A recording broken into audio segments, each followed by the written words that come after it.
दोस्तों, मैं भरत शाह उत्तराखंड अल्मोड़ा से मैं सुना रहा हूं आपको अपनी अनटोल्ड स्टोरी का 13वां एपिसोड कह सकते हैं आप इसको, जिसमें कहानी है 1985 की। और ये मेरा सबसे पहला ट्रैक था पिंडारी ग्लेशियर का। तो अगर मैं याद करता हूं तो मुझे नैनीताल की वो बात याद आती है।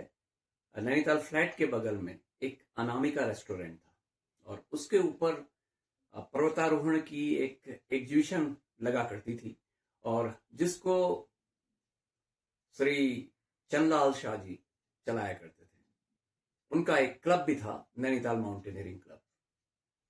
तो उस दिन मैं शाम को घूमते हुए मलिताल गया और मेरी मुलाकात उनसे वहां पर हुई। तो उन्होंने मुझे कहा कि एक ग्रुप आ रहा है बेंगलोर से, जिसमें 12 बच्चे हैं, 2 उनके टीचर हैं, और हमारी एनटीएमसी की ओर से भी 2 लोग जा रहे हैं। तुम्हें अगर चलना हो तो तुम भी उसमें जा सकते हो और तुम्हारा भी माउंटेनियरिंग में अच्छा एक्सपीरियंस हो जाएगा और नई चीजें जानने को मिलेंगी। तो मैंने एकदम हाँ कर दिया और हम उसके 3 दिन के बाद हमने वो यात्रा शुरू की। और मुझे अभी याद आता है, कुमाऊं मोटर ओनर की बस में हम लोग नैनीताल से बैठे और भराड़ी तक पहुंचे। एक बात आपको बतलाना चाहूंगा कि ये जो पूरा टूर जो अरेंज किया गया था, इसकी कॉस्ट 12 बच्चे प्लस 2 टीचर प्लस हम लोग सब मिला करके, पोर्टर्स वगैरह सब कुछ लगा करके कुल 6,000 रुपए थी। हम नैनीताल से रवाना हुए कुमाऊं मोटर ओनर की बस में और पहुंच गए भराड़ी। और भराड़ी जो कि सरयू नदी के किनारे है, थोड़ा गर्म जगह है, लेकिन अक्टूबर का महीना था, उतनी गर्मी तो नहीं हो रही थी, फिर भी ठीक था मौसम। और हम लोगों ने उसके बाद वहां से एक दूसरी व्यवस्था की, दूसरी गाड़ी में हम लोग पहुंच गए सोंग, और सोंग से हमने चढ़ाई चढ़ी लोहार खेत की, क्योंकि उस वक्त लोहार खेत ही हमारा ट्रैकिंग का एक ऐसा स्टेशन हुआ करता था कि जो कहीं से भी आता था उसे सोंग में या लोहार खेत में एक रात तो काटनी ही पड़ती थी।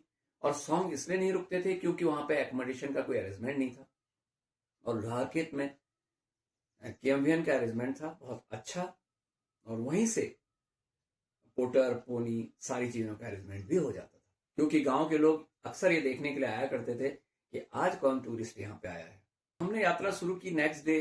9 किलोमीटर धाकुड़ी पास बच्चों को लेकर के जाना, उनको गाइड करना, उनको नहीं छोड़ना, उनकी रिस्पॉन्सिबिलिटी को समझना, ये सब एक नया चैप्टर था मेरे लिए।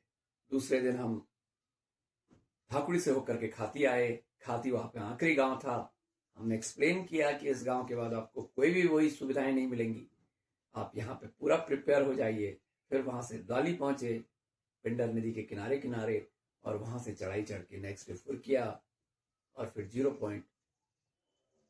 इस सारी यात्रा के बीच में मैंने महसूस किया कि जब हम फुरकिया से 0 पॉइंट की ओर जा रहे थे तो वहां पे काफी अच्छी स्नो थी, और उस स्नो में चारों ओर दृश्यों को देखना बच्चों को भी अच्छा लग रहा था, हमें भी अच्छा लग रहा था। लेकिन हमें एक जिम्मेदारी निभानी थी, बच्चों के साथ उनको नहीं छोड़ना था, उनको बताना भी था और सुरक्षित वापस लाना भी था।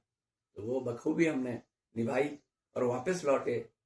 और जब हम वापस नैनीताल आए तो हमारा एनटीएमसी में स्वागत हुआ, हमें जो है सर्टिफिकेट दिए गए।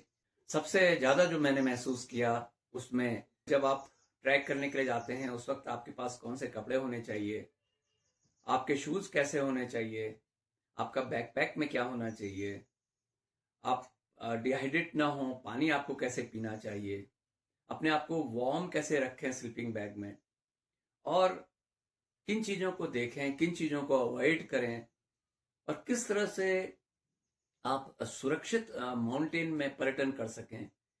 इन चीजों के बारे में काफी जानकारी मिली, जो मैंने आगे आने वाले ट्रैक में भी अपने साथ के लोगों को बांटी और सीखा। पिंडारी की यात्राओं में 1985 मेरी सबसे खूबसूरत और यादगार यात्रा रही। Thank you very much for watching Parsa vlog. देखते रहिए मेरी अनटोल्ड स्टोरी।